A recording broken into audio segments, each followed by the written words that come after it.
जी अस्सलाम वालेकुम स्टूडेंट्स, उम्मीद है सब खैर खैरियत से होंगे। अच्छा, आज हम जिस टॉपिक पे स्टडी करने जा रहे हैं वो होने जा रहा है जी आपके पास stationary waves in a stress string. Stress string से बेसिकली हम क्या मुराद ले रहे हैं और इसमें स्टेशनरी वेव्स का क्या काम है, जो कुछ भी है हम उस पर भी बात कर लेते हैं कि आपके पास क्या उसे कहते हैं, हम कहते हैं कि आपके पास एक स्ट्रेस स्ट्रिंग, हम कह सकते हैं कि ये आपके पास एक सपोर्ट है, ठीक है। और इस सपोर्ट के साथ हमने एक जो स्ट्रिंग है, रस्सी, स्ट्रिंग से मुराद रस्सी, ठीक है, हमने उससे ये खींच के यूं करके लगा दिया, ठीक है। वो रस्सी थोड़ी सी फ्लेक्सिबल, हल्की फुल्की सी आपके पास में प्ले है, बिल्कुल हमने फिर भी वो रस्सी कह लो, धागा कह लो, ठीक है। धागा नहीं जिस तरह होता, समझ लो आपके पास दो यूं सपोर्ट थी, बीच में यूं करके ना, हम उसके बीच में यूं करके आपने क्या कर दिया, एक धागा लटका दिया, ठीक है। अब उस धागे को अगर हम कहते हैं कि यहाँ दरमियान से या कहीं से भी ना, ठीक है, हम कहते हैं अगर हम इसमें थोड़ी सी एक प्ले लाते हैं, ठीक है, मैं कहता हूँ इस धागे को मैं यहाँ तक ऊपर से यहाँ से खींच के मैं यहाँ पे यूं करके इस धागे को ऊपर ले जाता हूँ, ठीक है। थोड़ा सा मैं इस धागे को ऊपर लेके जाता हूँ, जब छोड़ूंगा, ठीक है, हम कहेंगे जब हम धागे को ऊपर लेके जाते हैं, जब वापस आता है वो धागे को जब छोड़ते हैं ना, तो एक वेव चलती है उसमें इस साइड पे और एक वेव चलती है जी इस साइड पे। वो धागा आपका बेसिकली आ जाता है, ये इस पोजीशन पे आ जाता है, ठीक है। अब धागा जब इस पोजीशन पे आता है तो आपको पता है, वैसे अगर आप हम लोग वो साइंसी एतबार से और फिजिक्स के एतबार से और टॉपिक के एतबार से अगर छोड़ दें, तो वैसे ही अगर हम बात करें कि यूं करके हमने धागा पकड़ा हुआ है, यूं करके खींचेंगे तो आपको पता है धागा यूं यूं यूं करके कुछ मूव करेगा, ठीक है ना। वो कुछ इस तरह की शेप बना देता है। अगर आपको देखा हो तो आपने वो, अगर उसको सही से अगर आप जज कर रहे हो तो वो कुछ यूं कुछ करके धागा आपके पास एक वेव सी बनाता है, ठीक है। अगर आपको ये मेरी बात समझ आ रही है, ठीक है ना, वो कुछ यूं करके वेव बनाता है, यूं कुछ करके, ठीक है ना। अच्छा, बहरहाल अब हम अपने टॉपिक के इस्तेबार से आ जाते हैं। हम कहते हैं जब इस वेव को, बेसिकली ये वेव क्यों बनती है इस तरह की, कि जब धागे को ऊपर से उठाते हैं तो एक वेव चलती है, एनर्जी ट्रांसफर चलता है इस साइड पे और एक चलता है जी इस साइड पे जी, ठीक है। एक ही साइड पे चलते हैं और एक ही साइड पे चलता है। बेसिकली जब वो एक एक साइड पे चलते हैं तो आपके पास जब ये बिल्कुल कोने पे पहुंचती है ना, ठीक है, यूं ही कोने पे पहुंचती है तो एक रिफ्लेक्शन ऑफ वेव होता है।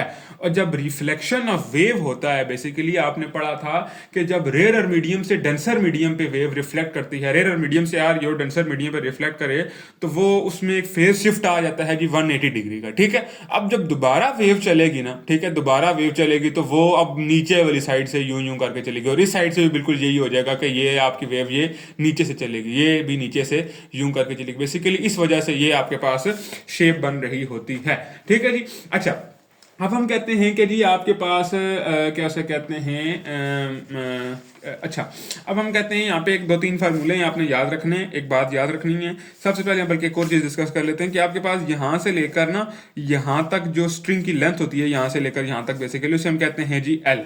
ये आपके पास जो है ना, ये बड़ी इंपॉर्टेंस की होने वाली है बात, ठीक है ना, इसलिए मैंने ये भी इसको नोट करवाया, ठीक है। उसके बाद दो तीन चीज़ें और भी आपके लिए इंपॉर्टेंट है, वो भी हम नोट कर लेते हैं कि आपके पास, आपको पता है कि एक पॉइंट होता है, आपने पिछले टॉपिक में पढ़ा होगा नोड्स, ठीक है। फिर आपने एक और चीज़ पढ़ी होगी एंटी नोड्स, ठीक है। अच्छा जी, नोड्स क्या होते हैं, एंटी नोड्स क्या होते हैं, आपके पास आपको पता है नोड्स वो वाले पॉइंट होते हैं जहां पे आपके क्या उसे कहते हैं, क्या उसे कहते हैं ना, आपके पास जहाँ पे मिनिमम डिस्प्लेसमेंट होती है, ठीक है, मिनिमम डिस्प्लेसमेंट कह सकते हैं, ठीक है। जहाँ पे आपके पास हम कहते हैं ये यहाँ पे वेव की मिनिमम डिस्प्लेसमेंट है ना, यहाँ पे वेव जिस साइड से नीचे, ये मैं जरा वेव बना के आपको बताता हूँ रजिस्टर करके ना, ठीक है। अच्छा, मैं कहता हूँ आपके पास ये कुछ स्टेशनरी वेव बनी हुई है, तो ये वाला जो पॉइंट है जहाँ पे मिनिमम डिस्प्लेसमेंट है, या ये वाला जो पॉइंट है जहाँ मिनिमम डिस्प्लेसमेंट है, हम कहते हैं ये जी आपके पास एक नोड है। ये आपके पास जो बने हुए दो पॉइंट्स मैंने मार्क किए, ये दो नोड्स हैं। और ये जहाँ पे मैक्सिमम डिस्प्लेसमेंट है, यहाँ भी मैक्सिमम है, यहाँ भी मैक्सिमम है, यहाँ भी मैक्सिमम है, यहाँ भी मैक्सिमम और यहाँ भी मैक्सिमम, ये आपके पास एंटी नोड्स हैं, ठीक है। एंटी नोड जहाँ पे मैक्सिमम डिस्प्लेसमेंट और यहाँ पे मिनिमम डिस्प्लेसमेंट, जहाँ पे मिनिमम डिस्प्लेसमेंट है वो नोड्स आ गया, और जहाँ पे आपके पास मैक्सिमम डिस्प्लेसमेंट आ गया वो आपके पास आ गया जी एंटी नोड्स आ गए जी। अच्छा जी, उसके बाद हम बात कर लेते हैं कि आपके पास अगर हम ये हमने पिछले टॉपिक में डिस्कस कर भी चुके हैं, लेकिन फिर दोबारा मैं आपको बात नोट करवा देता हूँ कि नोड्स और एंटी नोड डिस्कस कर चुके थे, लेकिन अगर आपके पास ये जो दो कंसेक्टिव नोड्स आ गए, हमने कहा आपके पास एक ये नोड है, एक ये नोड है, एक ये नोड है और एक ये नोड है, ठीक है। ये दो कंसेक्टिव नोड्स हैं, ये दो कंसेक्टिव नोड्स हैं, ये दो कंसेक्टिव नोड्स हैं, ठीक है। अगर हम इन दोनों की आपस में डिस्टेंस की बात करें ना, यहाँ से लेकर यहाँ तक डिस्टेंस कितना होगा, ये इन दोनों का आपस में डिस्टेंस, तो हमने ये पहले बार डिस्कस की हुई थी कि इन दोनों का आपस में डिस्टेंस होने जा रहा है λ/2। लैम्डा क्या होगा, जो भी वेव की वेव लेंथ है वो उसके हम यहाँ पे वैल्यू डालेंगे, आपको यहाँ से लेकर यहाँ तक का डिस्टेंस पता चल जाएगा। अच्छा, फिर यहाँ से लेकर यहाँ तक का डिस्टेंस भी दो कंसेक्टिव नोड्स की बात कर रहा हूँ। कंसेक्टिव मतलब एक से बाद एक, ये के बाद दीगरा, वो उसे हम कंसेक्टिव कहते हैं, ठीक है। ये के बाद दीगरा, ये एक के बाद एक, ठीक है। अच्छा, उससे हम कहते हैं कि आपके पास कंसेक्टिव नोड्स आ गए, ठीक है। अच्छा, अब इन दो कंसेक्टिव नोड्स के दरमियान डिस्टेंस λ/2 है, ठीक है। क्या डिस्टेंस है जी, λ/2। अगर हम लोग कह रहे हैं कि इस कंसेक्टिव को छोड़ दो, आगे वाले की बात करें, यहां से लेकर यहां तक अब डिस्टेंस कितना बन जाएगा, ठीक है। अब हमें सेक्शंस का पता चल गया, इस सेक्शन का भी पता है डिस्टेंस और इस सेक्शन का भी पता है, दोनों को प्लस करेंगे आ जाएगा, डिस्टेंस आ जाएगा। मतलब कि दो कंसेक्टिव नोड्स का अगर मेजर करें तो λ/2 आएगा। लेकिन अगर कंसेक्टिव का ना मेजर करें, हम कंसेक्टिव से आपके पास क्या उसे कहते हैं क्या उसे कहते हैं ना, हम थोड़ा सा आगे चला जाएं, ठीक है। हम चले जाएं, आगे चले जाएं, हम कहते हैं एक को छोड़ के आगे, मतलब एक नोड आ गया और दूसरा नोड मिला के आगे, तो λ/2 प्लस λ/2 हो जाएगा। मतलब कि आपके पास हम कहते हैं, इधर जरा हम बात करते हैं, नोड का नोड तक डिस्टेंस कितना हो जाएगा जी, आपके पास हम कहते हैं हो जाना है जी λ/2। अच्छा जी, फिर उसके बाद हमने कहा जी नोड एक आ गया, दूसरा नोड आ गया और उसके बाद हमारे पास तीसरा नोड आ गया, ठीक है। तीन नोड्स आ गए, इसका डिस्टेंस क्या हो जाना है, λ/2 प्लस λ/2, ये बन जाना है जी λ बन जाना है जी। अच्छा जी, इसी तरह, बिल्कुल इसी तरह अगर दो एंटी नोड्स के दरमियान डिस्टेंस मेजर किया जाए तो वो भी यही बनता है। एंटी नोड्स को मैं a.n के साथ रिप्रेजेंट कर रहा हूँ। एंटी नोड और एंटी नोड के दरमियान अगर हम डिस्टेंस देखें तो वो होने जा रहा है λ/2 का, ठीक है। अच्छा, दो एंटी नोड्स, मतलब तीन एंटी नोड्स टोटल आ जाते हैं, ठीक है। उनके दरमियान अगर हम मेजर करते हैं, ठीक है, तो वो आपके पास क्या आने जा रहा है, बिल्कुल इसी तरह जिस तरह हमने इसका मेजर किया, λ/2 प्लस λ/2 इज इक्वल टू λ आने जा रहा है कि। अच्छा, अब दूसरी कंडीशन आ जाती है कि नोड और एंटी नोड के दरमियान डिस्टेंस कितना है, यहां से लेकर यहां तक का डिस्टेंस कितना है। यहां से यहां तक की तो बात हो गई थी ना, ये नोड और एंटी नोड, दो जो कंसेक्टिव नोड्स और एंटी नोड्स हैं, कंसेक्टिव है, मतलब एक के बाद दूसरे वाला जो आएगा वो आपके पास वो कंसेक्टिव मुझसे कहते हैं, ठीक है। ये सारी की सारी जो बातें हो रही हैं ये कंसेक्टिव की हो रही हैं, ठीक है, ये बात याद रखिएगा। अच्छा, उसके बाद हम कहते हैं नोड से लेकर एंटी नोड तक, एन मतलब नोड, ए एन मतलब एंटी नोड, ठीक है। वो जो डिस्टेंस होने जा रहा है आपके पास बेसिकली वो होने जा रहा है जी λ/4 का, ठीक है। λ/4 का होने जा रहा है। बिल्कुल इसी तरह एंटी नोड का नोड से डिस्टेंस जो होना है वो भी आपके पास λ/4 होने जा रहा है, ठीक है जी। ये आपके जो मैंने आपके पास हल्की फुल्की बातें बताई हैं, इसका स्नैपशॉट ले लें, जो कुछ भी लेना चाहते हैं आप, ठीक है ना। तो ये आपको अब आगे मेजरमेंट्स में अगले दोनों टॉपिक्स में, बेसिकली स्ट्रेस स्ट्रिंग्स वाले में भी और उसके बाद एयर कॉलम वाला टॉपिक है, दोनों में काम आने वाले हैं, ठीक है जी। अच्छा, अब हम बात करते हैं stationary wave in stress string की तरफ थोड़ा सा वापस आते हैं, ठीक है जी। अच्छा, मैं कहता हूं जी आपके पास मैंने एक लिया जी, ये स्ट्रिंग ली जी, ठीक है। यहाँ पे थी स्ट्रिंग, इसको मैंने वाइब्रेट करके मैं यहाँ पे ले गया, ठीक है जी। मैं कहता हूँ जी मैं उसको वाइब्रेट करके ये यहाँ पे ले गया। अब कुछ टाइम बाद ये वापस यहाँ पे आएगी, और ये क्यों यहाँ पे वापस आएगी मैंने पीछे रीजनिंग बताई थी आपको जब मैं यहाँ पे एक्सप्लेन कर रहा था, ठीक है। अच्छा, तो हम कहते हैं कि आपके पास एक और बात हमने कहा था, यहाँ से लेकर यहाँ तक की लेंथ कितनी है जी आपके पास, हम उसको एल के साथ डिनोट करते हैं, ठीक है। अच्छा, अब इस वेव में देखिए, हमने कहा था जहाँ पे वेव की मिनिमम डिस्प्लेसमेंट होगी वहाँ पे क्या बनेगा जी, नोड बनेगा। यहाँ भी एक नोड बन गया और यहाँ भी एक क्या बन गया जी, नोड बन गया। और जहाँ मैक्सिमम डिस्प्लेसमेंट होगी वहाँ पे क्या बनेगा, एक एंटी नोड बनने जा रहा है। ये आपको बेसिकली जो है ना आपके पास एक एंटी नोड, एक की साइड पे एंटी नोड और एक की साइड पे एंटी नोड, ठीक है। अच्छा, ये मतलब दो नोड बन गए यहाँ पे, और एंटी नोड ये दोनों, चलो वो तो और बात आ गई, ठीक है। अच्छा, अब आपके पास अगर हम नोट करें कि आपके पास यहां से लेकर यहां तक के डिस्टेंस को हमने कहा हुआ था जी लेंथ, लेकिन अगर हम इसी लेंथ को एक और टर्म्स में देखें कि ये बेसिकली एक नोड है और ये भी एक नोड है, तो दो नोड्स के दरमियान डिस्टेंस कितना होता है, हमने अभी ऊपर बात की हुई है, ठीक है। दो नोड्स के दरमियान डिस्टेंस कितना होता है जी, आपके पास कितना होता है जी, λ/2 का। ये दो नोड्स आ गए तो दोनों नोड्स के दरमियान डिस्टेंस कितना होने जा रहा है जी, λ/2 का होने जा रहा है। अच्छा, ये सारी बातें समझने से पहले ना एक और बात आप लोग नोट कर लीजिएगा कि जब हम ये स्ट्रिंग को प्लग कर रहे हैं ना, ये बात मुझसे मिस हो गई है कि आपके पास, इसको हम कहते हैं, इस सारी रीडिंग को हम करने जा रहे हैं ना, इसको हम कहते हैं बेसिकली फर्स्ट मोड, ठीक है। First mode of vibration. और फर्स्ट मोड ऑफ वाइब्रेशन इसे क्यों कहा जाता है, फर्स्ट मोड वाइब्रेशन इसलिए कहा जाता है, और इस बात को हम एक्सप्लेन कर लेंगे फर्स्ट मोड क्यों कहा जाता है। बेसिकली हम पहले एक्सप्लेन कर लेते हैं कि इस वाले केस में आपके पास हम क्या करते हैं कि स्ट्रिंग को दरमियान से पकड़ते हैं, ठीक है, बिल्कुल जहां उसका मिड होता है ना स्ट्रिंग का, यहाँ पे यूं करके लटकी हुई है ना, दरमियान से पकड़ के हम इसको ऊपर लेके जाएंगे, बिल्कुल एन दरमियान से, ठीक है। तो यूं कुछ करके वेव पैदा होगा। अगर दरमियान से हम ना पकड़ते, मिसाल के तौर पर दरमियान से ना पकड़ते, यहां से पकड़ लेते, तो इस तरह की वेव तो ना बनती ना, ठीक है, कुछ डिफरेंट तरह की वेव बनती, कुछ यूं यूं यूं करके 2-3 वेव बनती। इसमें ये एक सिंगल सी बन रही है ना, ठीक है, ये जो सिंगल सी वेव बनती है बेसिकली इसी वजह से हम कहते हैं जी फर्स्ट मोड। एक फर्स्ट मतलब पहला, ये भी एक सी वेव बन रही है ना, ठीक है। अच्छा जी, अब हम जरा कहते हैं कि आगे जरा क्या उसे कहते हैं, ये बात तो आपने कंफर्म करी थी कि ये लेंथ आ गई और यहाँ से लेकर यहाँ तक का डिस्टेंस लेंथ जो होगी वो हम किसके इक्वल कर लेंगे जी, λ/2 के इक्वल कर सकते हैं, ठीक है। अच्छा, यहाँ पे हम लोग आपके पास λ/2 के इक्वल कर सकते हैं, एल को हमने किसके इक्वल कर दिया जी, λ/2 के इक्वल कर दिया। और यहाँ पे हम एक छोटा सा लैम्डा के साथ 1 लगाने जा रहे हैं, और 1 क्यों लगाने जा रहे हैं जी, फर्स्ट मोड ऑफ वाइब्रेशन, ठीक है, सिर्फ डिफरेंस क्रिएट करने के लिए, क्योंकि आगे जाके फिर लैम्डा आ जाएगा, फिर लैम्डा आ जाएगा, फिर लैम्डा आ जाएगा, ये आता रहेगा लैम्डा। इस वजह से हमने यहाँ पे लैम्डा की जगह λ1 लिख लेंगे, ठीक है। यहाँ से λ1 की वैल्यू निकालेंगे, ये बन जाएगी λ1 = 2l। अच्छा, अब आगे चलते हैं।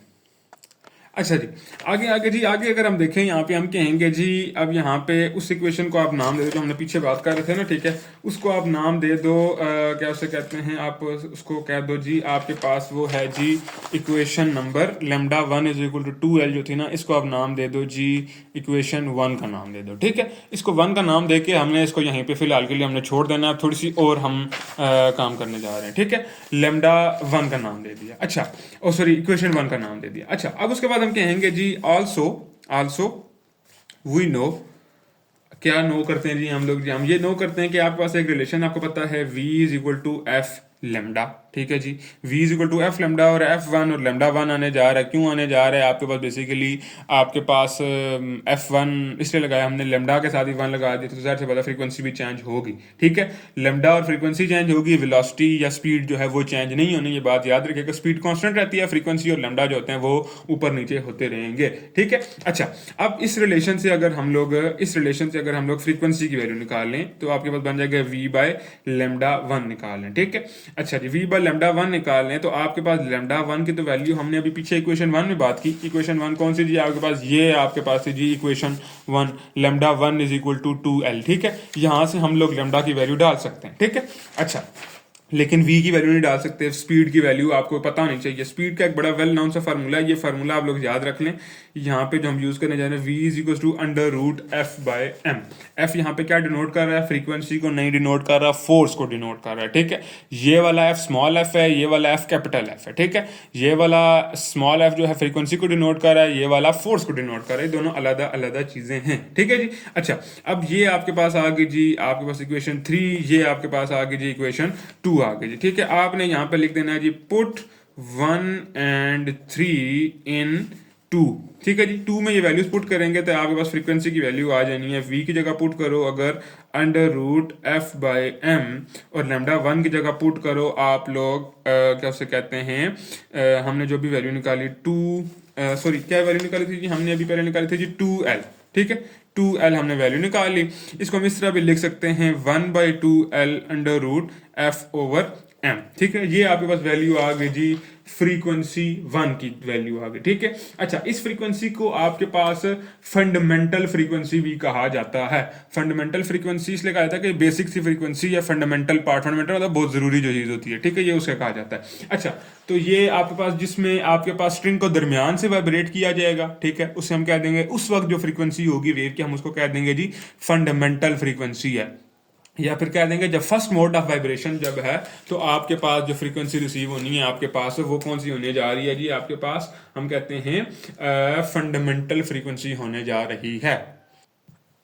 अच्छा जी, उसके बाद हम लोग आ जाते हैं जी सेकंड मोड ऑफ वाइब्रेशन पे जी। सेकंड मोड क्या कहता है जी, आपके पास सेकंड मोड ये कहता है कि अगर हमारे पास जो स्ट्रिंग है गिवन, ठीक है, ये हमारे पास हम कहते हैं ये है जी आपके पास स्ट्रिंग, ठीक है, ये स्ट्रिंग है जिसमें हमने स्ट्रेच किया हुआ है, ठीक है।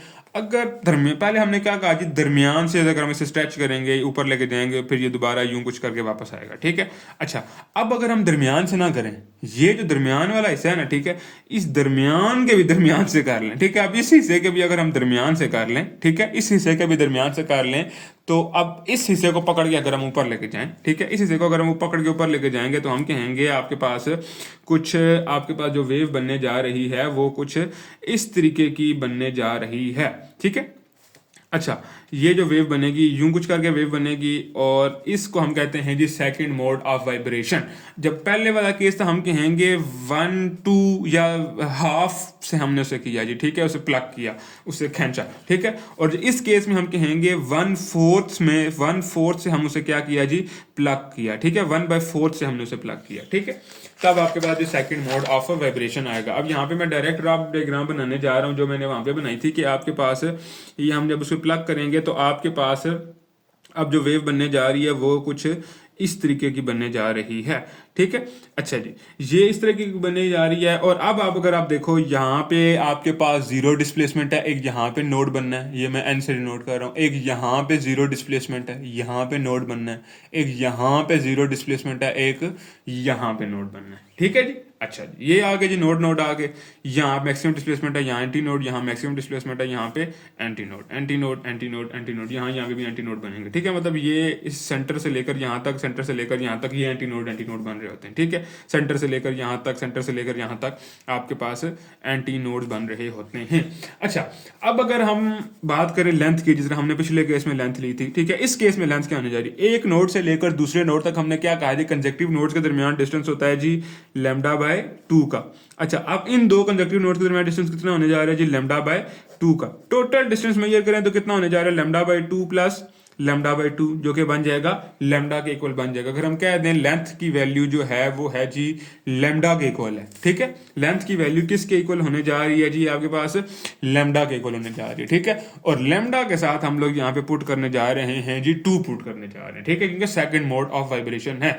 अब जब आप लोग ना डिफरेंट हिस्से से उसे प्लग करते हो ना, आप उसको खींचते हो स्ट्रिंग को ना, ठीक है, उसकी फ्रीक्वेंसी और वेव लेंथ दोनों चेंज होंगी, दोनों चेंज हो जाएंगी, ठीक है। इसलिए जब हम उसे सेंटर से प्लग करेंगे हम कह देंगे F1 है, λ1 है। जब सेंटर से प्लग नहीं करेंगे, 1/4 से प्लग करेंगे, हम कहेंगे F2 है और λ2 है, ठीक है। उसके भी सेंटर से फिर बाद में जब प्लग करेंगे हम कहेंगे F3 और λ3 है, ठीक है ना। तो ये बातें नोट करनी है आपने। लेकिन v की वैल्यू हमने चेंज नहीं करनी, v की वैल्यू v1 v रहेगी, ठीक है, v1 या v2 v3 नहीं रहेगी। और वो इसलिए नहीं रहती बेसिकली क्योंकि वो इस चीज पे डिपेंड ही नहीं करती कि कहां से प्लग करते हैं या क्या कुछ, वो सिंपली स्ट्रिंग पे डिपेंड कर रही थी। अगर स्ट्रिंग चेंज कर देना हम लोग, ठीक है, स्ट्रिंग कोई और लगा दें, तब v की वैल्यू चेंज हो जाएगी, ठीक है। वो इस चीज पे नहीं डिपेंड कर रही होती कि आपके पास, या फिर जो क्या से कहते हैं फोर्स लगा रहे हैं, अगर उस पर भी आपके पास डिपेंड कर सकती है, लेकिन फोर्स हम हर केस में सिमिलर लगा रहे हैं, तो हम कहते हैं हमारे पास सिमिलर फोर्स है, इसलिए उस पर डिपेंड नहीं करती और v चेंज नहीं होता, ठीक है। अच्छा जी, हमारे पास क्योंकि फोर्स पे देखो ना, मैंने आपको फार्मूला पहले बता दिया था, force per unit mass under root के साथ। फोर्स अगर डिफरेंट लगाएंगे तो वो चेंज होगा, मास अगर डिफरेंट होगा स्ट्रिंग का तब चेंज होगा, ठीक है ना। तो ये बात अब यहाँ से आपको पता चलनी चाहिए, ठीक है जी। अच्छा, अब जरा दोबारा से वापस आ जाते हैं, अपने टॉपिक की तरफ वापस आ जाते हैं। और एल की वैल्यू आपके पास क्या बन गई जी, λ2 बन गई जी, ठीक है जी। एल की वैल्यू अगर λ2 बन गई, हमने पिछले केस में भी एल की वैल्यू करके हमने कहा था ऑल्सो वी नो, अभी हम कर देंगे also we know. Also we know करेंगे तो आपके पास इस केस में क्या बन जाना है जी, आपके पास v is equal to F2 λ2, और दोबारा से F2 की वैल्यू निकाल लेंगे, ये बन जाएगा v/λ2 बन जाएगा जी, ठीक है। v/λ2, v की वैल्यू वही डालनी है आपने जो पिछली दफा डाली थी √f/m, और λ2 की वैल्यू इस दफा आपने l डालनी है, ठीक है जी, आपने जो अभी फाइंड की है जी, ठीक है। अच्छा, ये आपके पास आ जाएगा जी F1 is equal to v की जगह आ जाएगा √f/m, और आपके पास आ जाएगा λ1 की जब वैल्यू डालें तो ये आ जाएगा जी 1/, सारी कैलकुलेशन करके फाइनल रिजल्ट आपके पास कुछ ये बनने वाला है, ठीक है जी। अच्छा, अब आपके पास ये रिजल्ट बन गया, आपके पास इस केस में ये बन गया जी। अच्छा, अब अगर हम बात करें कि इसको हम कुछ इस तरीके से लिख सकते हैं कि आपके पास इसको हम यहाँ पे इस इक्वेशन को हम लोग कहें कि multiplying and dividing, multiplying and, अच्छा जी, हमने कहा जी आपके पास ये इक्वेशन बन गई जी F2 = 1/L √f/m। अब यहाँ से हम लोग खुद से ठीक है, ये काम आप खुद से करने जा रहे हैं कि multiplying and dividing by 2 on right hand side, सिर्फ राइट हैंड साइड पे, ठीक है, याद रखिएगा। अच्छा, मल्टीप्लाई और डिवाइड करें, मल्टीप्लाई और डिवाइड कर सकते हैं, उसूल मैथ के मुताबिक ये आपके पास बात पूरी है, ठीक है। यहाँ पे हमने इधर मल्टीप्लाई भी कर दिया 2 के साथ और डिवाइड भी कर दिया, ठीक है। 2 के साथ मल्टीप्लाई करेंगे और डिवाइड करेंगे, जो मल्टीप्लाई वाला 2 है इसको यहीं पे रहने दो, और जो डिवाइड वाला है इसको l के साथ यहाँ मल्टीप्लाई करके हम यूं कुछ करके लिख दें, ये बन जाएगा f2 is equal to 2 into 1/2 l under root f over m, ठीक है जी। ये जो इक्वेशन है आपके पास, ये तो बड़ी देखी भाली सी इक्वेशन है, ठीक है ना। ये इक्वेशन तो आपने अभी पीछे डिराइव की, ठीक है, 1/2 l अंडर रूट f1, ये मैं सिर्फ ये इसके अंदर वाली बात कर रहा हूँ, ब्रैकेट के अंदर की बात कर रहा हूँ, ठीक है। ये आपके पास कौन सी जी, 1/2 l अंडर रूट f/m, ठीक है जी। अच्छा जी, तो हम यहाँ पे लिख सकते हैं कि ये जो ब्रैकेट वाला अंदर है, अंदर वाली चीज है, ये किसके इक्वल है जी, f1 के इक्वल है। तो हम यहाँ पे लिख सकते हैं f2 is equal to 2f1, ठीक है, ये लिख सकते हैं, बिल्कुल लिख सकते हैं, ठीक है जी। अच्छा जी, उसके बाद हम लोग आ जाते हैं जी नेक्स्ट केस पे जी, ठीक है। नेक्स्ट केस आपके पास क्या होने जा रहा है जी, third mode of vibration. Third mode क्या आपके पास कहेगा कि हमने फर्स्ट में क्या कहा जी, हाफ से हम उसे प्लग करें, ठीक है जी। अगर हम हाफ से प्लग करें तो आपके पास जी बनने जा रही है, जो वेव बनने जा रही है फर्स्ट मोड ऑफ वाइब्रेशन वाली बनने जा रही है। अगर हम उसको हाफ के भी हाफ से करें, मतलब कि 1/4 से प्लग करें, तो आपके पास जो वेव बनने जा रही है वो सेकंड मोड वाली बनने जा रही है, ठीक है। और जो कैसी वेव बनेगी वो भी हमने बना के दिखा दी, ठीक है जी। अच्छा जी, और फिर हमने कहा कि आप क्या करें कि उसको 1/4 से नहीं बल्कि 1/6 से अगर हम उस वेव को, सॉरी आप स्ट्रिंग को प्लग करें, तो अब जो आपके पास वेव बनेगी वो बनेगी जी थर्ड मोड ऑफ वाइब्रेशन वाली बनने जा रही है। वो कैसे बनने जा रही है देखते हैं जरा। अच्छा जी, अब हम बात करते हैं जी आपके पास थर्ड मोड की। हम थर्ड मोड की क्या कहते हैं, सॉरी 1/6 में से अगर हम वेव को वाइब्रेट करवाते हैं, 1/6 में अगर वाइब्रेट कराएंगे तो देखो जरा, आपके पास ये स्ट्रेच स्ट्रिंग है, ठीक है। 1/2 कहाँ बनेगा, 1/2 है, या वह हाफ आपके पास यहाँ पे बन रहा था। 1/4 कहाँ बन रहा था जी, यहाँ बन रहा था। अब 1/6 क्या बनेगा, ये वाला जो हिस्सा है ना इसका भी हाफ कर दें, ठीक है। ये जो बनेगा ना आपके पास, ये बन जाएगा आपके पास 1/6, ये था 1/4 और ये था 1/2, ठीक है जी। अब हमने स्ट्रिंग को अगर यहाँ से वाइब्रेट करें, अगर हम यहाँ से इसको वाइब्रेट करते हैं ना, ठीक है, अब आपके पास जो वेव बनने जा रही है वो कुछ आपके पास जो वेव बनने जा रही है वो कुछ इस तरीके की बनने जा रही है, ठीक है जी। अच्छा अब हम कहते हैं कि कुछ आपके पास वेव बनने जा रही है, ठीक है जी। अच्छा, मैं फाइनल वेव आपके पास यहाँ पे ड्रॉ करके आपको बता देता हूँ, ठीक है। अच्छा, वो जब हम यहाँ पे फाइनल वेव बनाएंगे तो हमारे पास वो बनने जा रही है जी अच्छा जी, वो कुछ ऐसी बनने जा रही है, ठीक है। अच्छा, अब इसकी अगर बात करें, देखा जाए तो यहाँ पे जरा देखें, यहाँ पे एक जीरो डिस्प्लेसमेंट है, तो यहाँ पे यहाँ पे एक नोड बन रहा है और एक यहाँ पे नोड बन रहा है। यहाँ भी जीरो डिस्प्लेसमेंट है, यहाँ भी नोड बन रहा है। यहाँ भी जीरो डिस्प्लेसमेंट है तो यहाँ भी नोड बन रहा है, और यहाँ से लेकर यहाँ तक एंटी नोड बन रहा है जी, ठीक है। अच्छा जी, यहाँ से लेकर ये ऊपर और नीचे दोनों आपके पास क्या बन रहे हैं जी, एंटी नोड बन रहे हैं। यहाँ भी आपके पास ऊपर और नीचे क्या बन रहा है जी, एक एंटी नोड बन रहा है, ठीक है। ये जो नोड एंटी नोड बन रहे हैं, अगर हम बात करें यहाँ से लेकर यहाँ तक की लेंथ है, ठीक है। अच्छा, नोट करो जरा, एक नोड से दूसरे नोड तक डिस्टेंस कितना बन गया जी, λ/2। इस नोड से अगले नोड तक डिस्टेंस कितना बन गया जी, λ/2। और इस नोड से अगले नोड तक डिस्टेंस कितना बन गया जी, λ/2 का बन गया जी, ठीक है जी। अब लेंथ की वैल्यू क्या होने जा रही है, इन तीनों को आप प्लस करेंगे तो आपके पास तब बनने जा रही है जी, लेंथ की वैल्यू बनने जा रही है। और हम मजीद अगर डेरिवेशन की तरफ डाइव इन करें तो हम कहते हैं कि लेंथ की भी हमने बात की, λ/2 प्लस λ/2 और प्लस λ/2, और लैम्डा के साथ हम लोग यहाँ पे लगा देंगे 3 क्यों लगा रहे हैं, बेसिकली आपको पता है कि ये थर्ड मोड ऑफ वाइब्रेशन। हमने कहा था कि एफ की वैल्यू और लैम्डा की वैल्यू चेंज होती रहती है, वी की वैल्यू चेंज नहीं होती, क्योंकि वी डिपेंड करता है फोर्स पे और मैस पे, ठीक है जी। स्ट्रिंग पे डिपेंड करता है, बेसिकली स्ट्रिंग पे फोर्स कितनी लग रही है और मैस उस स्ट्रिंग का कितना है, ठीक है। अगर किसी और मैस वाली स्ट्रिंग लगा देंगे तब वी की वैल्यू चेंज होगी। अच्छा, अब हम देखें जरा, तो ये आपके पास टोटल क्या बन जाएगा, 3λ 3/2, और ये आपके पास यहाँ पे ये वैल्यू आ गई, ठीक है। बिल्कुल सेम मेथड है जिस तरह हमने पिछले 2 मेथड किए हैं, इसीलिए मैंने पहले से रिवॉल्व करके रखा हुआ है और आपने बस एक दफा देखना है, ठीक है जी। अच्छा, यहाँ पे आपके पास λ3 की वैल्यू आप निकाल लोगे यहाँ से कुछ इस तरीके से। फिर हमने बिल्कुल जिस हम पहले बात करते हैं, v is equal to f3 λ3 आ जाएगा, f लैम्डा के साथ मैंने 3 लगा दिया, ठीक है। बस ये डिफरेंस आता जा रहा है अभी तक, ठीक है।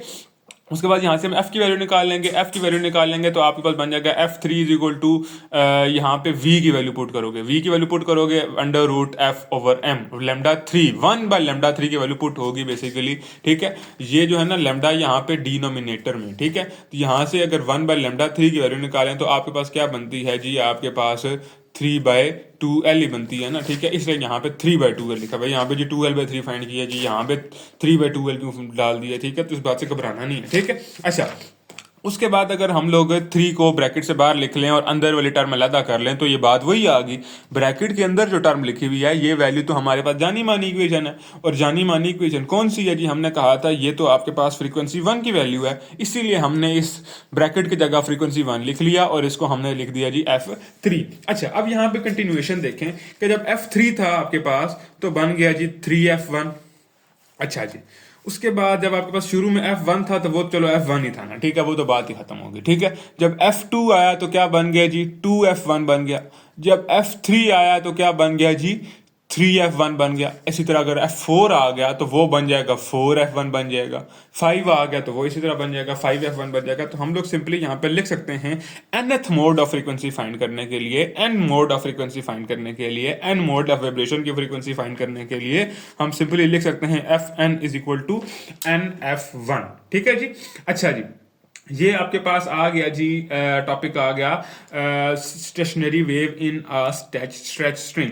अच्छा, यहाँ से एक जरा बात कर लेते हैं, थोड़ी सी इंटरेस्टिंग सी बात निकली है आपके पास। Stationary waves in stretch string की आप एग्जांपल एक ले सकते हो, आपकी लाइफ में तो नहीं कह सकते, हर बंदे की लाइफ में तो नहीं है ये बात, लेकिन अगर आप बात करो ना गिटार की, ठीक है, गिटार हर किसी बच्चे ने देखा होगा, ठीक है।